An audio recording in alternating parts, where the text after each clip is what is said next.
Et ce qui est terrible, on m'accuse même de l'avoir tué. Alors qu'elle est décédée d'une crise cardiaque à l'hôpital, suite à une opération. Et ils m'ont posé la question. Elle est morte de quoi? Je leur ai dit. On l'a opérée, elle n'a pas supporté l'opération. Le même jour quand je suis arrivé avec son corps. Après encore, la femme... Dans ses dernières déclarations, le pasteur Marcelo a dit qu'il avait des pertes de mémoire, des troubles de mémoire, qu'il ne se rappelait plus de la mort de Madame Maman Blanche. Écoutez ce discours. On m'accuse même de l'avoir tuée.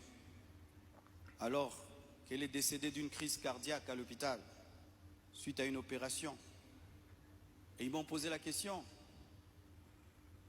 Elle est morte de quoi? Je leur ai dit. On l'a opérée, elle n'a pas supporté l'opération. Le même jour quand je suis arrivé avec son corps. Après encore, la famille paternelle me pose les mêmes questions devant 10... Le 16 février, il a dit qu'il ne se souvenait plus de la manière dont Maman Blanche est morte. Mais avant, il réussit à faire un récit détaillé. Je ne comprends pas. Ou bien, il ne sait plus ce qu'il dit en fait. Comment une personne qui a perdu la mémoire arrive à faire des récits détaillés, non pas une seule fois, mais plusieurs fois. Je vous remets une vidéo en plus où il raconte encore ce qui s'est passé. Un autre jour. Elle devait faire une opération très simple et ça a pris beaucoup de temps. Et j'ai dit aux médecins, comment ça prend beaucoup de temps comme ça?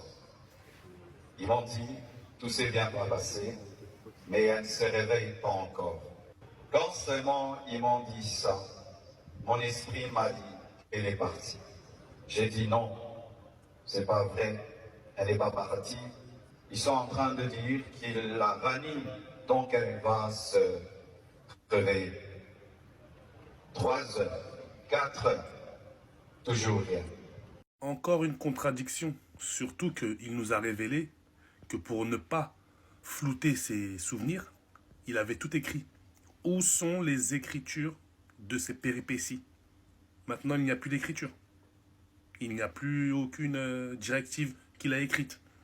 D'après lui, il a écrit tout ce qu'il avait fait, tout ce qui s'est passé, pour ne pas oublier parce qu'il était choqué, d'après lui.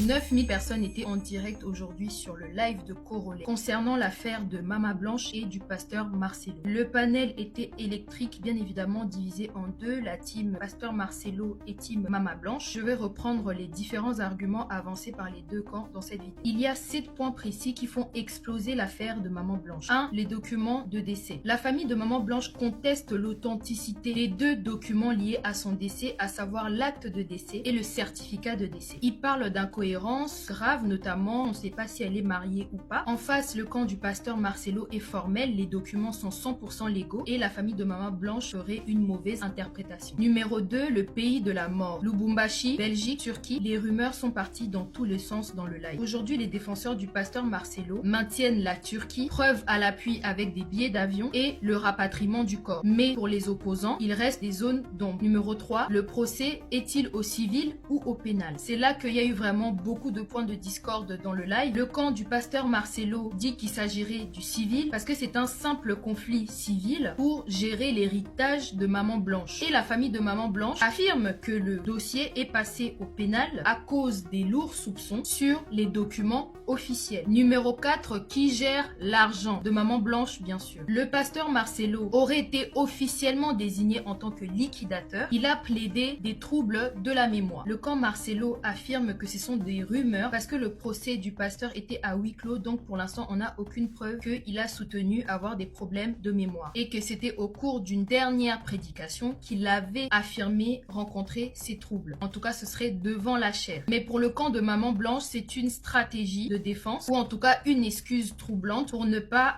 déballer les faits de manière chronologique pour l'incriminer. Numéro 6, le tribunal fermé à huis clos. Pour la famille de Maman Blanche, c'est un signe évident d'un manque de transparence. Et pour les défenseurs du pasteur Marcelo, c'est simplement un droit légal pour protéger sa vie privée. Enfin, numéro 7, la défense massive lors du dernier procès du pasteur Marcelo. En effet, le pasteur Marcelo aurait engagé un nombre impressionnant d'avocats. Les rumeurs disent entre 10 et 15. Ses défenseurs disent que c'est une stratégie logique quand on est une personnalité publique et qu'on est attaqué de toutes parts. Et le camp de Maman Blanche dit tout simplement que c'est la preuve qu'il y a des gros secrets à protéger. D'un côté, on a la famille qui exige la vérité, la transparence, et de l'autre côté, on a un mari qui dénonce des interprétations qui sont erronées et des fausses accusations. En tout cas, seule la justice qui pourrait établir les faits. Mais d'après les éléments qu'on a aujourd'hui, tu te positionnes de quel côté? Et surtout,